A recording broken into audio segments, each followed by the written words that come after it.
wa maisha, si maandalizi ya maisha yajayo.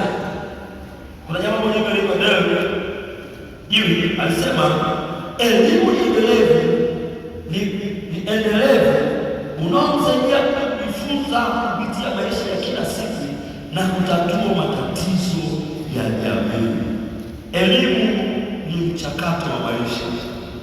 Kuna aina mbalimbali za namna ya kupata elimu, na tukikaa shuleni tunapata formal education, elimu ambayo ina formula yake, wanasema. Lakini hata wale ambao mtaani pia kuna wengine wanajifunza kutokana na changamoto mbalimbali wanazopitia. That's all about education. Wanasema sana, naomba nikimbie, naomba niruke hapo, wanasema sana. Lakini naomba nikimbie kwenye makusudi ya elimu. Labda niulize swali. Kwa nini tuko shuleni? Hili swali zuri. Kwa nini tuko shuleni? Kwa nini shule? Why school?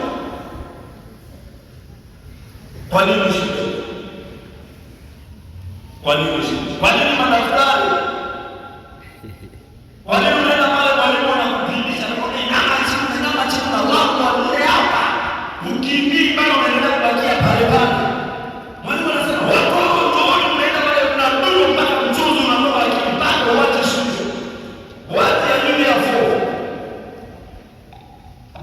Kujifunza ili kuweza kupambana na maisha yako baadaye. Amesema yuko shuleni kujifunza ili kuweza kupambana na maisha ya baadaye. Karibu. Bwana Yesu asifiwe. Tupo shuleni kwa sababu ya kupata ujuzi wa maisha na kumjua Mungu. Ameongezea hapo. Hivi tunamjua Mungu kanisani, tunamjua Mungu shuleni. Sema kote. Bwana Yesu asifiwe. Unajua usipojua sababu inayokufanya wewe uamke saa 11, wengine tunaamka saa 10, tunawahi darasani. Usipojua kinachokupeleka pale, ni rahisi sana